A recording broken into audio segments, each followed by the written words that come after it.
I want to thank all of you for joining us this morning here in Washington, D.C., but good afternoon to those in Turkey and Europe. Uh, we are feeling this morning, we are very privileged to have this important conversation with the Vice President of Turkey, His Excellency Fuat Oktay, and as SETA DC, we feel very privileged and honored to host this discussion. I'm Kadir Üstün, Executive Director here at the SETA Foundation at Washington, D.C. As you all know, Turkey's role in regional and global affairs has generated much debate in recent years. Turkish foreign policy, as well as the country's humanitarian diplomacy in the wake of the COVID-19 pandemic, continue to shape regional dynamics as well. His Excellency Fuat Oktay had a leading role in AFAD prior to his current post, and he spent a lot of time on that and helping countries around the world, as well as taking care of the refugee issue at home. Of course, in the US-Turkey relationship, there are many issues, including US support for the YPG, extradition of Fethullah Gülen, and Turkey's exclusion from the F-35 program. Trump administration has been willing to listen to and work with Turkey, take Turkey's concerns seriously, but we are approaching elections, and the next administration's policy will be very important, not for the two countries only, but also the NATO alliance and the future of Europe. Today, I'm joined by my colleagues, Professor Dr. Burhanettin Duran and Associate Professor Dr. Kılıç Kanat. As you know, Professor Duran is the General Coordinator of SETA Foundation. He's joining us from Ankara, where he's based, and our Research Director, Kılıç Kanat, will be moderating this discussion. I just wanted to welcome all of you, and of course, warmly welcome once again, the Vice President of Turkey, Fuat Oktay. We appreciate him being here. Professor Duran, please, the floor is yours. Thank you very much. Thank you, Kadir. Well, maybe it is something that we feel very good in these days of pandemics, is the availability of these web panels. And we are all thankful to His Excellency, Vice President of Turkey, Mr. Fuat Oktay, for spending some time for us to discuss the recent developments in Turkish politics, in Turkish foreign policy. First, let me make some remarks on the general parameters of world politics and Turkey's role in this world. As we all know, we are passing into a new stage of great power competition. And there is no such thing as the liberal world order, which was established after Second World War and what was refreshed by the end of Cold War.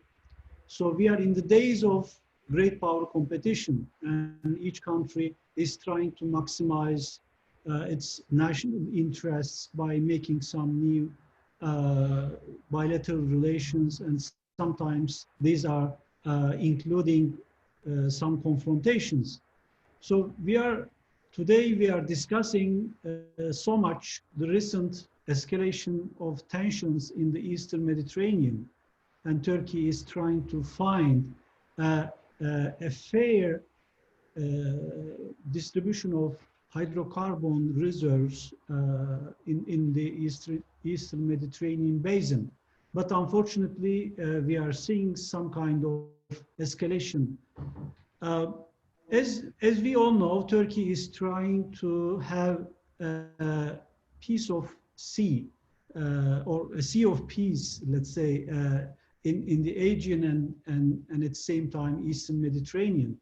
But at the same time, we know that it's not easy to reach such a goal by just showing force or hard power. Diplomacy is very important for both sides. We know that German Chancellor Angela Merkel is trying to make bilateral relations between Turkey and Greece. But again, unfortunately, Greece is still trying to escalate tensions in spite of Turkey's good intention and making some rooms for Merkel to initiate such a bilateral dialogue. At the end of the day, Turkey and Greece are neighbors, and both of them need good neighborhood relations. But still, with the inclusion of some European powers like France, this tension between Turkey and Greece is not at the level that good neighborhood must necessitate. So Turkey and from my point of view, Turkey and Greece should seek for a peace and dialogue to resolve all the disputes in the Aegean and the Eastern Mediterranean basin. And I believe that today's discussion and His Excellency's remarks on these issues will make it clear that what is Turkey's position and how Turkey is eager to accept fair solutions, but at the same time, how Turkey is determined to protect its national interests, even there is tension and escalation. And I will let the floor, His Excellency, Vice President of Turkey, Mr. Fuat Oktay, floor is yours. Thank you very much, Professor Duran. Again, Mr. Üstün and Professor Kanat, it's great to be with you. And again, good morning to those of you who have been joining from the United States, and good afternoon to those of you who have been attending from Europe and from Turkey. Great to be with you. Let me just begin by making a written statement, if you don't mind. Then we might get into, I guess that is the format. If you do have questions, we might get into the questions. Firstly, allow me to express again my gratitude to the SETA Foundation and particularly to its Washington, D.C. office for convening this webinar. Some argue that the COVID-19 pandemic has, to a certain extent, globally slowed down the foreign policy agenda. Yet this is certainly untrue for Turkey's neighborhood. In the past few months, critical developments with important implications are taking place in our wider region. Therefore, I consider this webinar particularly timely. We are following with great concern that the recent developments regarding racial issues in the US, including the latest protests in Kenosha and Portland, hoping that the current tension will soon give way to a meaningful dialogue so that the necessary steps could be taken. Again, I would like to extend my heartfelt condolences for all those who lost their lives during the demonstrations. Again, before I start. The pandemic has reconfirmed our independencies indeed throughout the entire world, for all the nations indeed. Not only for Turkey and US, but for all the nations. It also revealed the vulnerabilities and the fragilities of the global system. We will still have a long and bumpy road ahead. Coming out of this lengthy crisis, Turkey will preserve the main parameters of her enterprising and humanitarian foreign policy, which calls for an active and constructive engagements in world affairs. We address all items on our foreign policy agenda through a responsible, human-oriented, and principled lens. This approach is perhaps best showcased by our ranking as the top refugee hosting and biggest donor country in terms of official humanitarian aid in 2019, as was the case during the previous years as well, indeed. It is yet again exemplified by our generous medical aid and support during the pandemic. We rank second in global medical assistance with 140 countries and 7 international organizations that aid was delivered, and we still continue to the best of our abilities. Advancing our strategic relations remains and will remain among the main tenets of our foreign policy. The Turkish-American strategic partnership and alliance is an indispensable pillar in this regard. Our alliance is deep-rooted. This almost 70 years old alliance has helped shape the current Euro-Atlantic political landscape as we know it today. It's also time-tested. Our alliance has overcome various challenges over the past decades. Turkish-US partnership can be a potent force for good in the range of regional and global issues. The task, therefore, is to build on those common interests while eliminating points of disagreement. Developments in Syria and Libya, as well as current common global challenges such as the fight against pandemic, are just a few cases in point. It's no secret that there are specific challenges. The US support to the PKK-YPG, inaction on FETÖ, anti-Turkish actions in the Congress, and Turkey's unjust and unfair suspension from the F-35 program continue to poison our relations. Not to mention just the decision made by lifting the embargo yesterday, indeed, to the part of the Cyprus. We believe that the US needs to take the lead in eliminating such points from our agenda and thus set free the full potential of the US-Turkish partnership. If we want to open a new page, these challenges should be addressed as top priorities. The US should cease its support to the PKK-YPG, extradite the FETÖ ringleader and terminate their activities on American soil, counter hostile initiatives in the Congress, and reinstate Turkey to its rightful place in the F-35 program. In addition, the US decision to lift arms embargo poisons the regional peace and stability environment, as I have just mentioned. With those obstacles out of the way, we can once again focus our energy on addressing the common risks and opportunities emerging from the new global paradigm. For instance, despite the troublesome bilateral context, Turkey and the US closed ranks against the pandemic and acted together by drawing the right lessons from the ongoing crisis. At the peak of the pandemic, Turkey rose to the challenge and proved to be a reliable hub for the global supply and logistics chain. Numerous shipments of personal protective equipment have flown from Turkey to the US as well.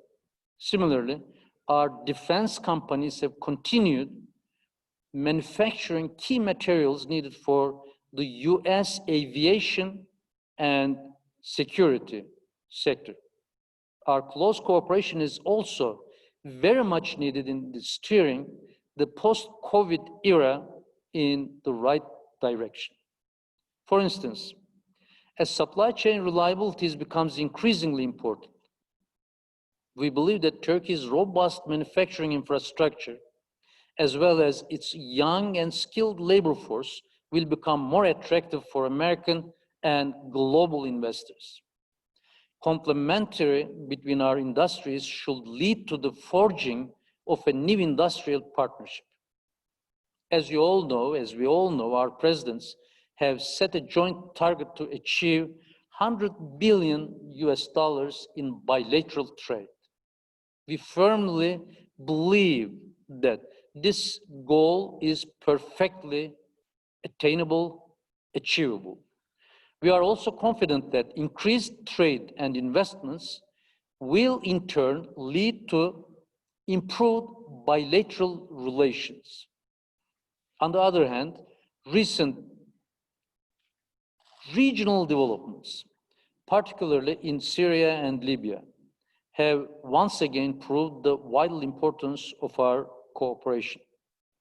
Turkey's firm and principled stance in many regional conflicts is deterring common adversaries and terrorist groups, including Daesh and the PKK, YPG, while contributing to our common defense and security. In fact, Turkey has always been a firm NATO ally, rising to the challenges of being a frontline member state during and after the Cold War. While projecting deterrence against our adversaries, we have always maintained close dialogue with our American counterparts. This relationship and close cooperation have become even more important now at a time when challenges are more asymmetric, unpredictable, and multifaceted than ever. This is why the deteriorating bilateral defense cooperation environment is of great concern. In the face of clear and present ballistic threats emanating from our immediate neighborhood, Turkey made the sovereign decision to procure S-400 systems in the unfortunate absence of other alternatives. I would like to underline it. In the unfortunate alternative of the absence of the alternatives from our allies, including US. The American administration knows this fact very well, is acknowledged by President Trump on many occasions. Therefore, we have to continue our dialogue on this issue and reconcile our differences in a way that is compatible with our decades-old ties. Otherwise, it will not only continue to undermine our overall relations, but will also influence our perception of the US as a reliable defense industry partner. This impasse is also a direct result of the failure of certain political circles in Washington to grasp the full extent of our strategic alliance and Turkey's contributions to regional and global stability. Some members of the US Congress pursued deliberate efforts to damage our bilateral relations, unfortunately, by prioritizing personal short-term political interests. This behavior manifests itself in the unfounded calls for sanctions against Turkey, as well as in blocking deals which are bound to improve the Turkish-US defense cooperation. These anti-Turkish sentiments are contaminating the potential political atmosphere in Washington, D.C. This is dangerous. Instead, we should strive to advance our relations in a direction beneficial for both countries and the transatlantic community. And for those who have been attending this webinar, as friends of both countries, I think you all do have a responsibility to talk about these issues to your environment and especially to those who are part of the decision-making process. Once the negativity surrounding the rhetoric about Turkey is abundant, I have no doubt that our bilateral relations as a whole will start to heal. Only then will we have an environment conducive to addressing our mutual grievances and finding lasting solutions to the issues at hand. The unique character of Turkish-American relations deserves no less. Distinguished participants, we might further dig into the regional issues, maybe especially during the Q&A session. But let me briefly express some of my views on 4 main points. First one, as you all know, regional hydrocarbon issues have gained international attention with the recent developments in the Eastern Mediterranean and Turkey's natural gas discovery in the Black Sea. Turkey is heavily reliant on energy imports, which is a major burden on our economy. Therefore, diversification of energy sources is a must for us, for Turkey. We perceive the energy sector as a potential field of fruitful cooperation for increased welfare. We are always in favor of dialogue, yet we will not accept unilateral steps, neither from Greece or Greek Cypriots, nor from the third parties which aim to undermine our sovereign inherent rights and interests in the Eastern Mediterranean. With regard to our recent natural gas discovery in Black Sea, it's no doubt a milestone and a game changer for Turkey. It's a new beginning for Turkey and for the entire region indeed. Not only it will enhance our self-reliance on energy and heighten up our position in energy supply security, it will also open new avenues of cooperation, hopefully also with our American partners in this field. Going back to the Eastern Mediterranean basin, I'd like to emphasize that Turkey's position towards Libya has been loud and clear from the onset of the conflict. There can be no military solution. With this mindset, we have consistently supported the international efforts for a viable political process. Second one, as for Syria, we want to see our southern neighbor as a stable, prosperous, and democratic country governed by the legitimate aspirations of its people, and in accordance with the UN Security Council Resolution 2254.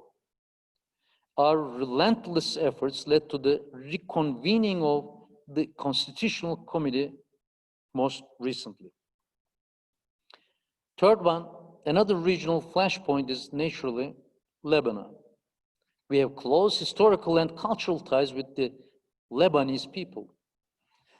Colossal explosions in Beirut last month were devastating and require urgent international attention. Together with our foreign minister, Mr. Çavuşoğlu, we visited Lebanon right after the incident and deployed emergency teams. We are committed to increase our humanitarian assistance to this country to heal its wounds. Tomorrow, indeed, another ship full of humanitarian aid will be leaving Turkey from Mersin for Lebanon again. A stable Lebanon is a must for the stability in the Middle East and in the Eastern Mediterranean as well, indeed. The fourth one, we believe that there is no alternative to the two-state solution, which will lead to the establishment of an independent and sovereign state of Palestine on the borders of 1967, with East Jerusalem as its capital. We expect the US to exert its power and influence in the region to contribute to the just, comprehensive, and lasting solution of the Israeli-Palestinian conflict. Distinguished participants, under the visionary leadership of our President Erdogan, Turkey has transformed transformed herself in every aspect in the past 2 decades. Turkish foreign policy is one of the most remarkable manifestations of this phenomenon. None should doubt that we will remain strong both on the ground and at the table. But this approach will never contradict with our commitment to multilateralism.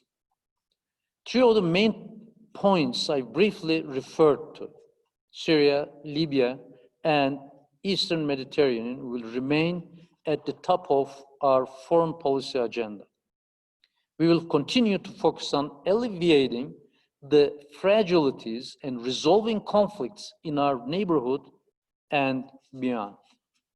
We will look for new opportunities of cooperation that will enable us to overcome the consequences of regional and global problems, including the pandemic.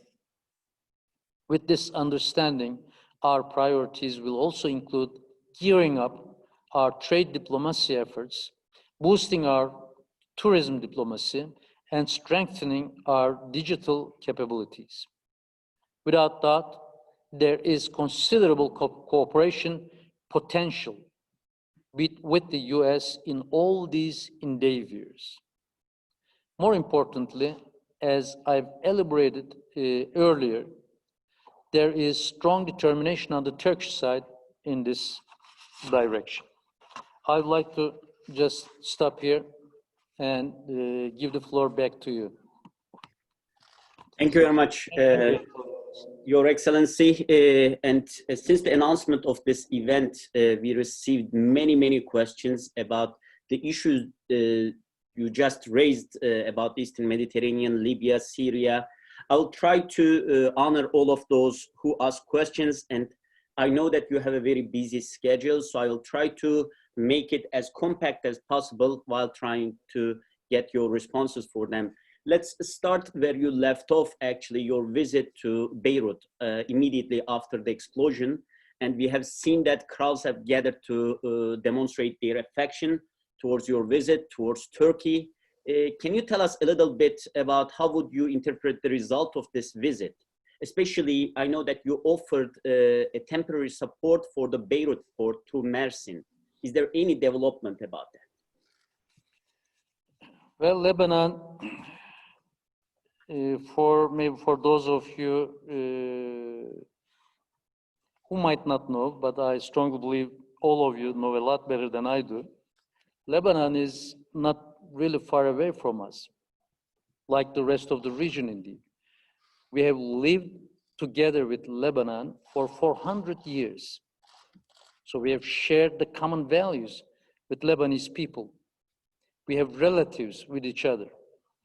They do have relatives in Turkey, and we do have relatives over there. If anything happens over there, that will definitely impact us. And if anything happens here, that definitely impacts the Lebanese people over there. I'm not talking about even at the government level. I'm talking about the people level. So when we visited Lebanon, you must have seen that warm feeling at the field level. It was very unfortunate having that explosion in Beirut, but as soon as we have heard, we have directly provided our assistance through our offer, indeed, through our president. Our president have called the president of Lebanon, Michel Aoun, and offered our support, and we have directly provided our search and rescue teams over there, and they were at the center of the explosion indeed. Secondly, we have and the Minister Çavuşoğlu, we both have visited Lebanon, and over there we have visited the president, Michel Aoun again, and Hassan Diab, the prime minister, and Nebi Berri, the speaker of the parliament, and visited people over there as well, at the street, those people on the street indeed. We did have very warmly welcome over there at the government level and at the people level as well. Made them very open indeed. Our humanitarian aid will continue, as I have mentioned during our talk just before. Another shipment will be leaving Turkey tomorrow indeed, full of ship full of humanitarian aid. Just because of the Beirut harbor over there, just because it was destroyed, and most of Lebanon's economy basically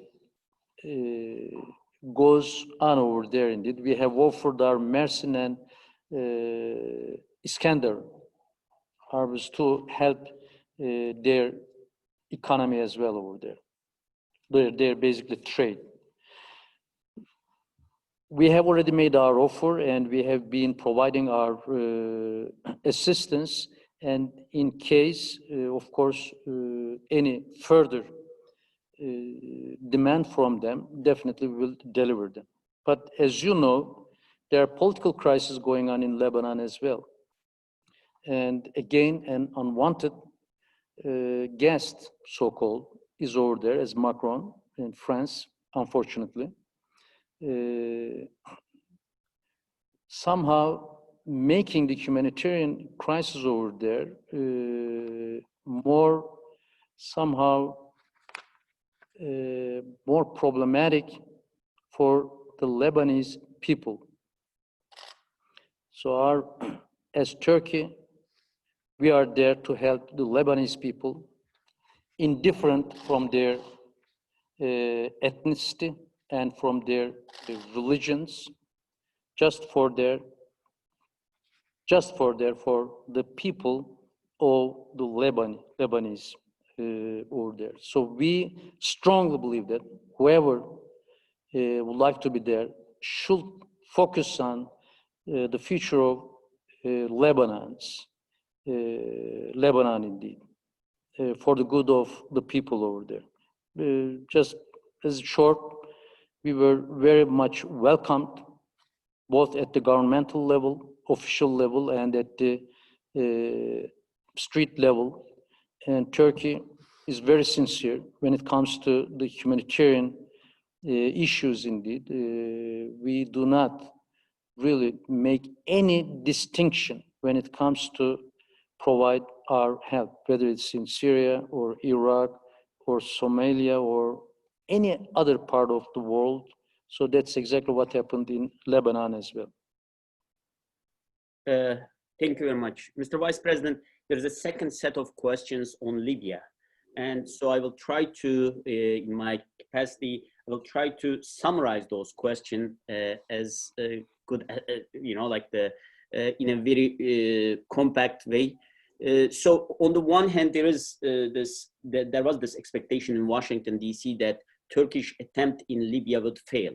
But now there is a consensus that immediately after Turkish involvement, there is the tide actually changed and the crisis entered to a new period. And 2 weeks ago, there was a ceasefire agreement between Sarraj government and Agila Salih, the president of Tobruk-based Libyan House of Representatives. Do you think this ceasefires can bring a permanent ceasefire and a sustainable political solution? You mentioned in your introductory remarks that there can be only a political solution to the crisis in Libya. What is your assessment on this matter, especially after the ceasefire declaration? Well, it's glad to see all those efforts indeed. We have made it very clear since the beginning indeed that Turkey has, that the military efforts or military solution in Libya is not a solution indeed. Of course, diplomacy has to be there and talks have to be there. So we of course welcome any initiative that will bring peace to the region, to the Libya.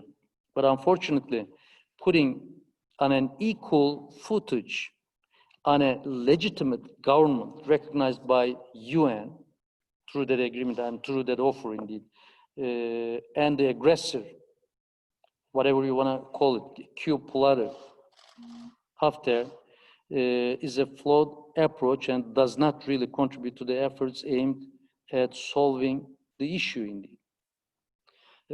We have supported all those international efforts, as I've said at the beginning, mentioned at the beginning, either whether it's Rome or Berlin or Paris, Moscow. Of course we do. We would like to support it if it brings peace to the country, to Libya. We see that there are the statements made by Sarraj and Aguila Salih show considerable convergence between their positions indeed. This is a good point. But like the lifting embargo and resumption of oil production type of things. But again, statements also contain certain gaps in between those two representatives indeed, Aguila Salih and Sarraj. That somehow creates concerns in terms of whether that agreement will be able to implement it and will bring peace at the field level. Like Sarraj talks about just Sirte, while Sirte and Jufra, while Aguila Salih just talks about, concentrates on Sirte. And we know that Sirte and Jufra, as Turkey, is very crucial, including Jufra, into the point is very crucial to bring peace, sustainable peace to the region. Again, Government of National Accord has placed on record in this issue, record its views at that 5+5 Joint Military Committee as well indeed. So they do have a difference in this point. The divergence in these statements should be very carefully examined and resolved indeed, assessed. We strongly believe that if we really do not provide clear attention to those issues today, we will have bigger problems tomorrow. The aggressor, the Q-plotter, Haftar, has already declared that they will not obey with the agreement anyway. So Aguila Salih tries to somehow achieve the agreement, while Haftar already rejected the agreement. So if it goes through, we would love to, but unfortunately, there are real doubts at the table, and at the same time, there is huge military still preparations at the field level by different countries supporting Q-plotter, Haftar, in the region. That includes, again, France, unfortunately, and some other countries like United Arab Emirates and Egypt in the region as well. So I would like to again make a call to those countries rather than working on escalating the issue through supporting a Q-plotter or an aggressor in the field, in the country, just somehow be together with the Government of National Accord and listen them. This is a government, legitimate government, basically known by the UN indeed, and Turkey still and will continue to work with the Sarraj government, with the Government of National Accord indeed, and try its best to bring peace again to the best of a peace that will bring quality to the life of the Libyan people at the field level indeed. Thank you very much. Mr. Vice President, another set of questions, a broad question actually, is about Eastern Mediterranean. And you have mentioned and you have presented the general framework about the Eastern Mediterranean issue and Turkey's position on that. I want to ask couple questions and bring together all of those questions that were asked about this actually. Number one is, where are we now and how far are we close to reaching a deal with countries in the region about Eastern Mediterranean? Secondly, your assessment about the involvement of other countries, including France. You just mentioned its involvement in Lebanon, but France is also being heavily involved in Eastern Mediterranean. And the third question is, if there is a potential deal or negotiation, would Turkey be ready to relaxing maybe its deal with Libya in terms of maritime delimitation? Can I get the third question again? If there is a negotiation, if a process starts, would Turkey be ready to relax its or revise its agreement with Libya in terms of maritime delimitation? Let me just start with the last question. Definitely not. Mm-hmm. So that's some unwelcomed actors in the region talks about red lines. Mm-hmm. So that's our, if you want to talk about red line, that's our red line. The agreement between Turkey and Libya is the red line. Nobody can question it. And indeed, that's the area that belongs to Libya and Turkey. That doesn't concern any other actor in the region, especially France. If you don't mind, let me just start by what we are talking when we talk about Eastern Mediterranean issue from the Turkish perspective. I brought some maps, I guess, if I can find those. Can you just, if I can find some of those maps, couple of maps. If you do have time, let me see which one of them I can make use of it. This is, if I can find, let me see, this is, I don't know whether you are able to see or not. It's, I think, Turkish, but don't worry, just look at this if you can see it. This is the agreement between Turkey and Libya. I didn't have time to have the English version of it, I guess, but it's very easy to understand, Turkey and Libya. And this is the region that basically is concerned, that concerns the agreement indeed. This part shows the border between Turkish and Libya, delimiting the borders indeed over there. Just when we talk about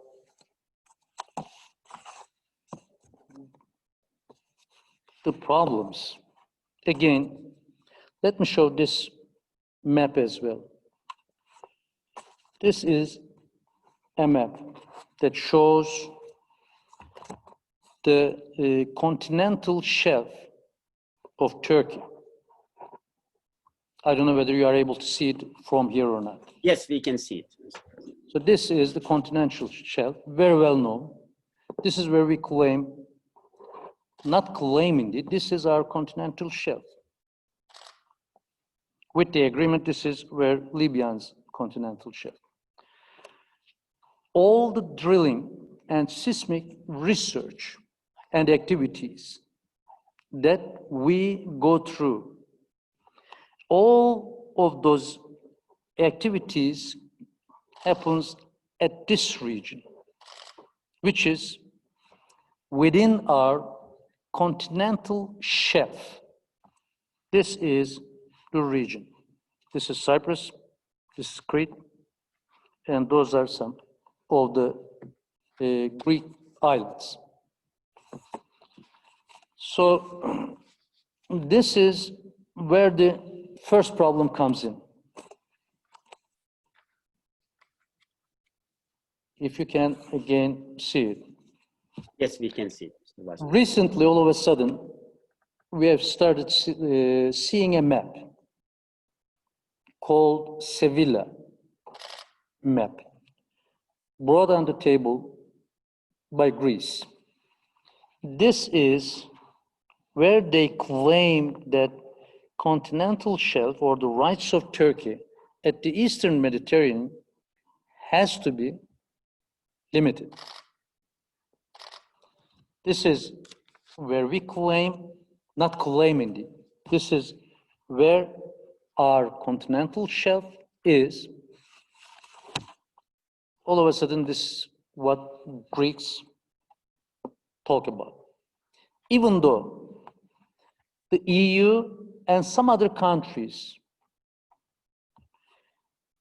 claim that they do not recognize this map. This has no legitimacy at all. This has not brought upon officially either by Greece.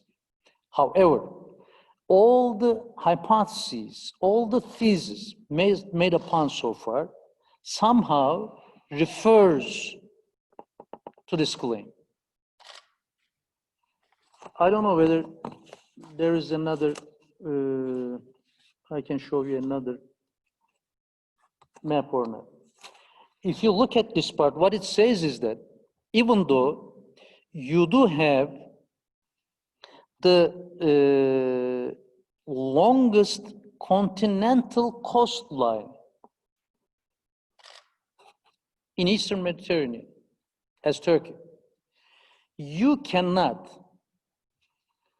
even forget about your military ships, your even trade ships, if that's the right way of calling it, cannot go through here unless you get permission from Greece. So, and they expect us to recognize this. This is where, again, the problem is, especially the recent crisis. Again, we call it Oruç Reis. That's the name of the ship that seismic research that this is where the Oruç Reis, the ship which makes the seismic research, is located. This is within our own continental shelf. All of a sudden, this has become a problem. From our point of view, there is no problem at all. If the countries who are claiming that they do have nothing to do with this map at all, why should this activity of this seismic ship becomes a problem? So the first point I would like to make is that everybody has to be clear in terms of what they want in the region. Do they want to recognize Turkey's rights? Or do they want to grasp Turkey's rights to get into, freely get into the Eastern Mediterranean, the sea, offshore, basically? As a country who has the longest, again, continental coastline. This is one point I would like to make. Another one, you might be hearing a lot, the Mace Island. The Mace Island, when you hear about the island, you think that it's a huge island that we have been talking about.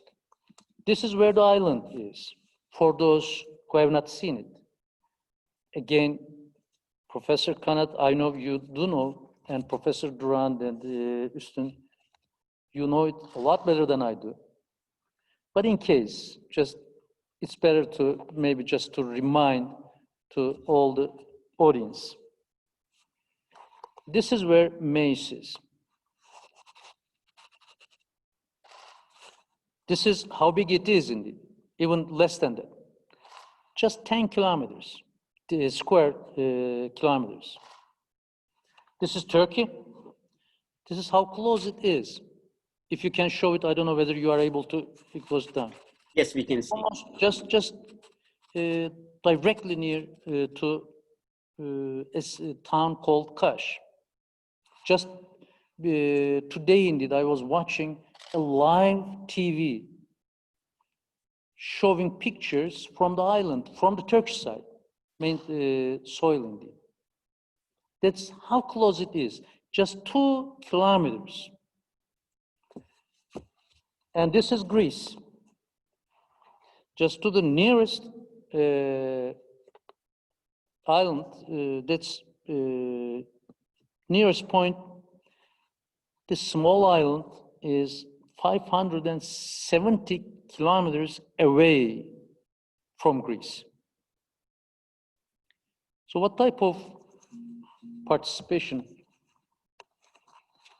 this was like? This is indeed, there are lots of questions over here. During the First World War, after the First World War, many of the islands were given to Greece. There were some islands, including like we call them 12 islands, I guess, Dandanisa, if that's the right name. They were questionable areas, including Mace. Then somehow that belonged, Italy claimed that belonged to Italy. We did not have an agreement on that. Later on, in the 1930s, some agreement was made, and all of a sudden, in 1947, those islands, including Mace, were given during the Second World War to Greece. By whom? By Italy. Italy doesn't own the islands. Italy doesn't have the right to give those islands and Mace to Greece. And now, the more problematic side is, look at here. This is how small it is, how close it is to Turkey, and how far away it is from from Greece.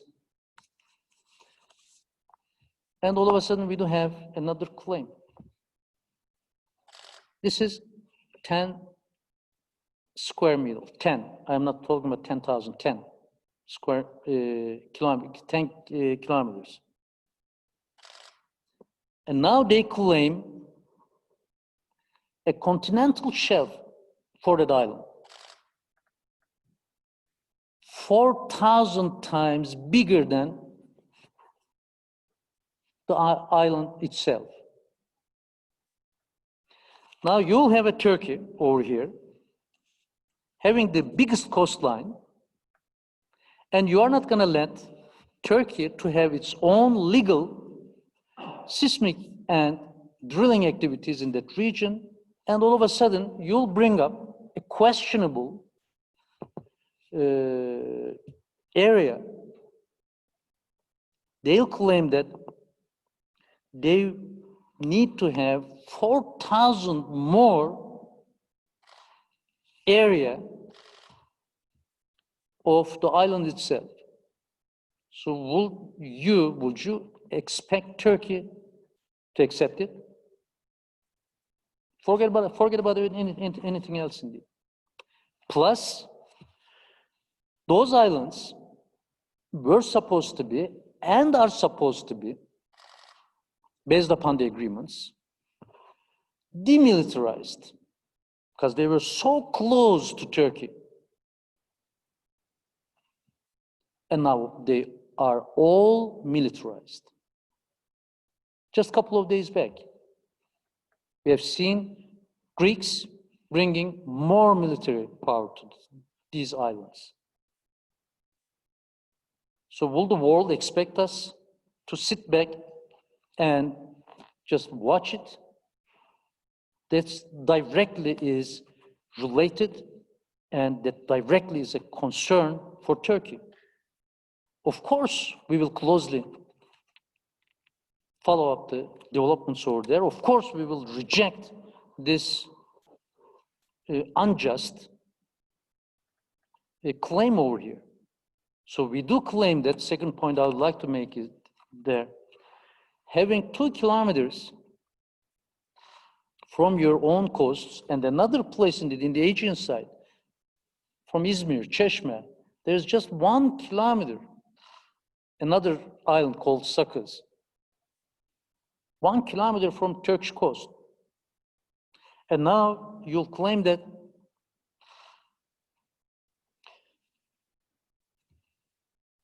as Turkey, what we would like to do is ask the entire international community, indeed, to be just when they look at the problem in the Mediterranean area. The problem is not Turkey. Turkey is just trying to live with its own coast and would like to basically make use of the sea for its own people. So will not accept any limitations, no matter who, any limitations that will be brought upon on Turkey, indeed, over here. So these are the problems in the Eastern Mediterranean, indeed. And of course, there's a Cyprus issue. Cyprus, remember that Cyprus, again, we've lived Cyprus since almost like since 15th, 16th century. Lived together with Cyprus, and Cyprus belonged to Ottoman Empire then. Recently, again, of course, there were some changes before and after the World War First, and in Cyprus, there were massacres for the Turkish Cypriots. They just, Greek Cypriots wanted to get rid of all the Muslims, Greek Turkish Cypriots from the island. And in 1959 and 1960 agreements, a unique state was built that would supposedly both society, Turkish and Greek Cypriots, would supposed to live together in that area, in Cyprus, would share the resources, and also would have equal rights, political rights as well. And the guarantors were Turkey, Greece, and United Kingdom. So now, later, the Greek side, again, did not obey those agreements. Wanted to get rid of all the Turkish Cypriots from the island. Were we supposed to just sit back and watch it? Of course we were not. We did not. Again, remember, in 1974, we did have an operation over there to protect the Turkish Cypriots. And now there are continental shelf, or rather than the continental shelf, indeed, again, territorial waters. As Turkey, we claim that the islands will not have continental shelves. They might have territorial waters. If they are an independent country, if there exists an independent country over there, which as Turkey, we have not recognized yet as of today, we have recognized the Turkish side. And we strongly believe that the two sides have to talk to each other to find a settlement between the two. We can talk to Greece, and United Kingdom as guarantors. Since they have not, And since hydrocarbon resources were discovered in the area, all of a sudden, Cyprus issue and the Eastern Mediterranean issue have become a huge concern to international actors. So what we have been claiming in Cyprus as well is that we recognize there are two states. We recognize the Turkish side. And we do have agreements with them. And with those legal territorial waters, we have started drilling activities and seismic activities over there. All of a sudden, this has become a crisis. How come it does not become a crisis when the Greek society over there, Greek side, makes the same activities and also signs EEZs with other countries and does not share and does not want to share any resource or resources with the Turkish Cypriots who live in the same island next to them. So again, we do see some kind of hypocrisy when it comes to Eastern Mediterranean and Cyprus issue as well. Any issue indeed, as long as that's between Turkey and Greece or any other part. All of a sudden, we do see a united kind of like international efforts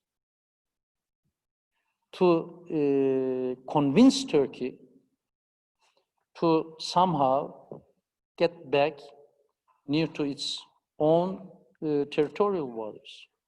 So Turkey will not. So Turkey will continue protecting Turkish Cypriots' rights over there as well. So we cannot leave them to their own destiny, especially with the lift of the embargo and like Greek Cypriots becoming the member of the EU. So we cannot. So as Turkey, we are there to protect the Turkish society's rights over there.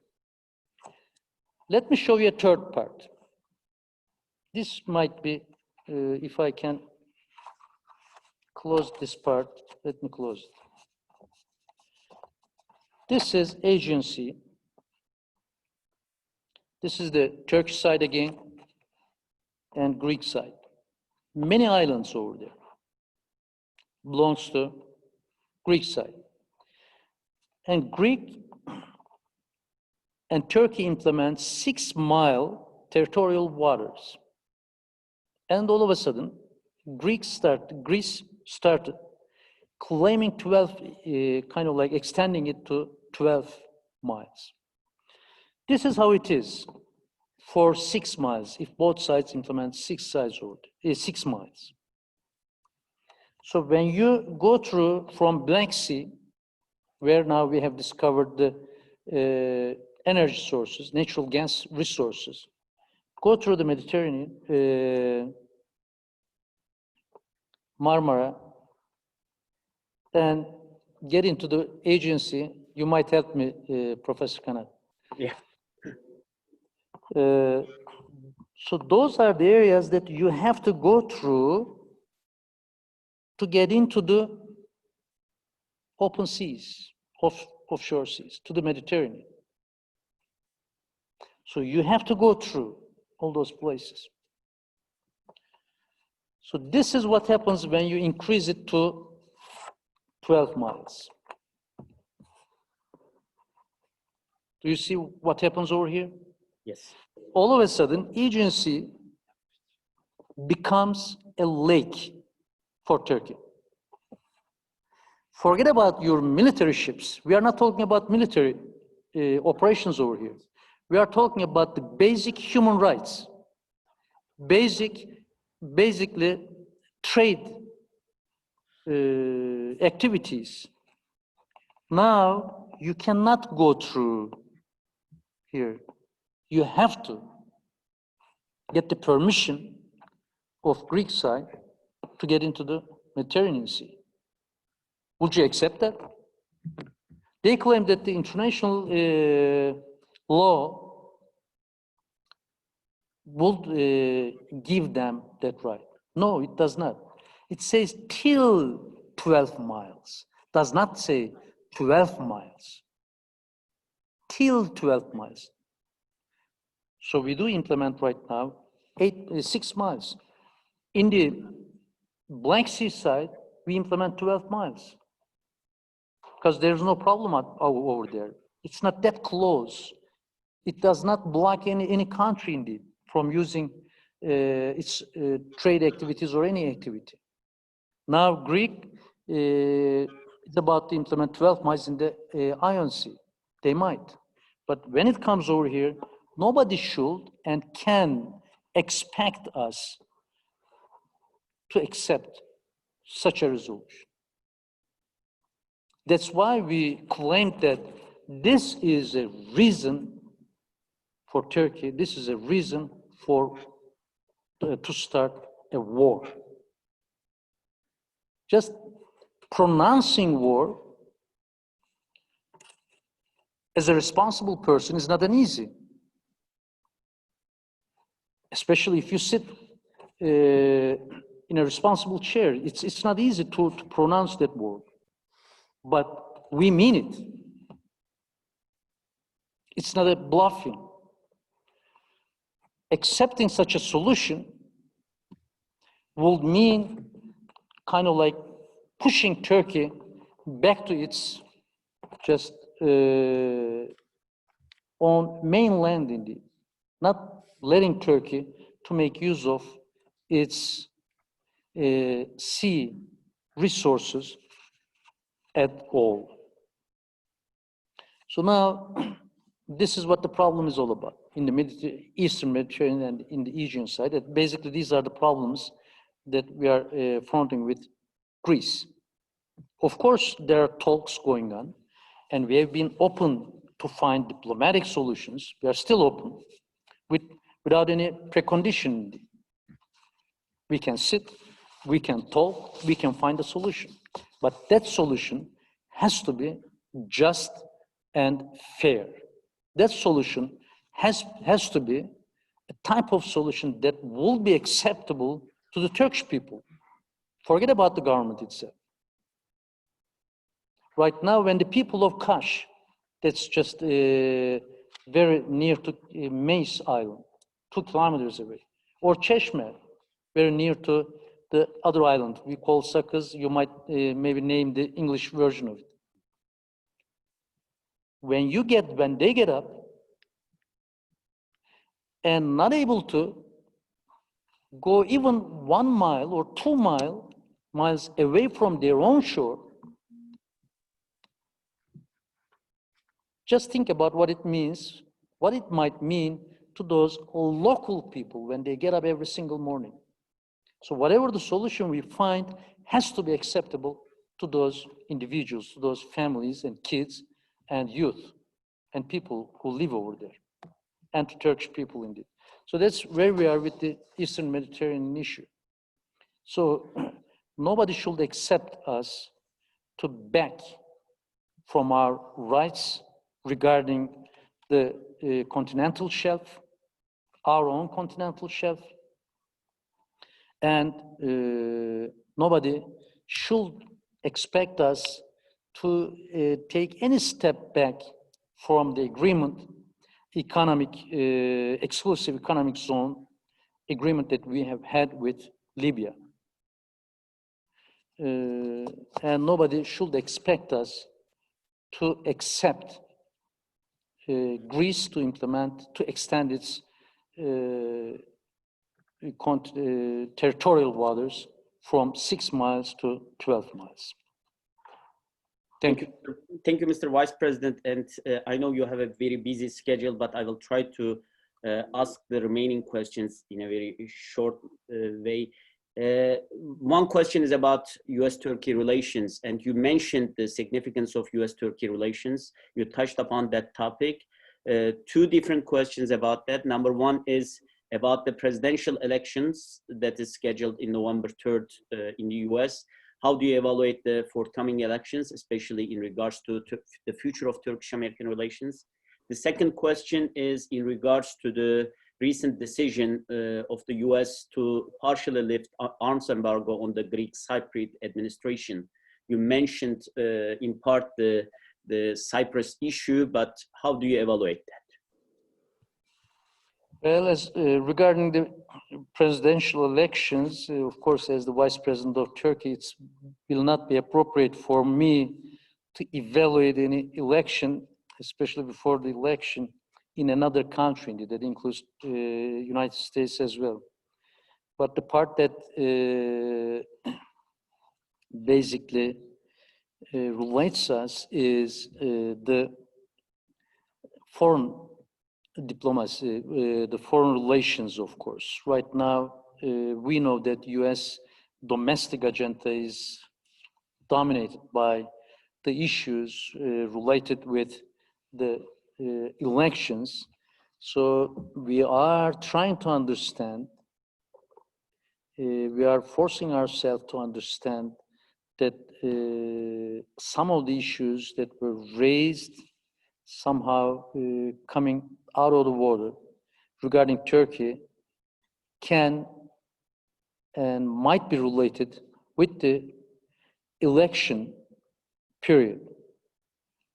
But unfortunately, that has become, making Turkey as part of the election process has become kind of like a habit for all the European countries.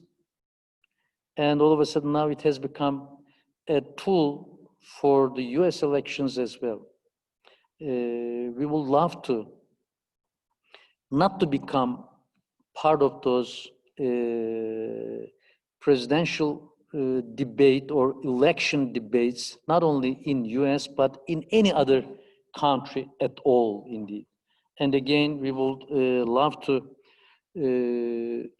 basically stay out of that process, and we are, no matter who wins the election. Of course, we will preserve and strengthen our alliance with the US, because US and Turkish relations have a very long-rooted background, and it will continue. No matter who wins the elections. And of course, there will be challenges. There are challenges. I have already mentioned those, some of those. We will continue working on through those challenges, but more than challenges, I strongly believe that there are a lot more advantages. There are a lot more potentials for both countries to cooperate and to collaborate in the region and in the global matters, in the bilateral relations as well, like the $100 billion trade volume. It's a big, huge target to be reached to. So hopefully, after we'll be able to concentrate on the issues and get resolved, at least some of those, and look forward. I have already talked about lifting the embargo, United States lifting the embargo on the Greek Cypriot side. That will, of course, definitely not make any contribution to resolving the Cyprus issue at all. European Union accepting Greek Cypriots to the Union without obeying their own rules made the issue more difficult, more complex. The Turkish and Greek Cypriot issue at the island, resolving that issue, make a lot more complex. Now US lifting the embargo will make it even more complex in terms of resolving the issue over there. So hopefully, again, just after the election, we strongly look forward the United States governments to again reverse that decision and again make contribution to resolving the Cyprus issue rather than making it more complex. Thank you very much for your time. One last question, and the question is actually mine. and you are heavily involved in the COVID response in Turkey. And compared to some other countries in the region, Turkey has been rather successful in dealing with this crisis. And is Turkey ready, if there would be a second wave of this crisis or second wave of this pandemic, is Turkey ready for a second wave? Well, we have been ready since the beginning, indeed. As soon as it started in China, we did make our own preparations indeed. We were very much ready in terms of logistics for the pandemic. But no matter how ready you are, there's a pandemic over there, and it impacts all the countries. That of course impacts Turkey as well. Comparing to the other countries, we have, in terms of providing resources like medical equipment or medical materials, like masks and other simple materials indeed. Remember that they were almost nothing, and all of a sudden with the pandemic, they did become even more critical materials than even the many other critical materials during the normal times indeed. So most of the countries, including US, were not able to reach those materials. And Turkey, as Turkey, we did not have much or any problems in reaching those materials indeed. We were planned for it, and our infrastructure were very strong in terms of hospitals and also for the health system. We do have one of maybe the best health system and hospitals in terms of, again, infrastructure within the entire world indeed. So we did not have much problem, and we still do not have any problem at the hospitalization side or with the infrastructure side or reaching to the materials side. We did not have any problems in terms of supply chain or the main main items indeed. We did not only provided those main items to the Turkish people, but we were also provided to all other countries who needed them. As I did mention, it's more than 142 countries, if I do remember correct, and more than 7 or 8 international organizations that includes UNDP, OCHA, NATO, and other countries indeed. So logistically, yes, we do. We are ready for it. And especially during the normalization process that we have already introduced during the last couple of months, since beginning of almost like started easily, starting during May and heavily in June, our economic trade volumes started becoming, showing strong signals to getting back to normal indeed, except the tourism and the aviation sector, of course. And right now, especially during August and September, we are doing well and at the better, let me say, rather than well, at the tourism side as well. So yes, logistically and system-wise, we are. But unfortunately, of course, nobody could be ready to see the second phase of this pandemic. We would love to see a type of like medical, of course, solution to it. We are looking forward to a good news regarding preventing the disease, indeed, that pandemic. Thank you very much, Mr. Vice President, and we are honored. I want to say that again, and thank you for your time. I know that you had a very busy schedule. Thank you again for joining this panel, and thank you for your remarks. And probably if this pandemic is over, we were very much looking forward to see you in Washington, D.C. with us again. Thank you very much for our Likewise. Likewise, we would like to see you in Turkey and Ankara as well. Again, it was great to be with you. Again, good afternoon to all of you, and good evening to those who have joined from Europe and Turkey as well. Thank you very much. Thank you, Mr. President. Thank you, Mr. Vice President. Thank you. Thank you, Mr. Thank you so much. Thank you. Great to be with you.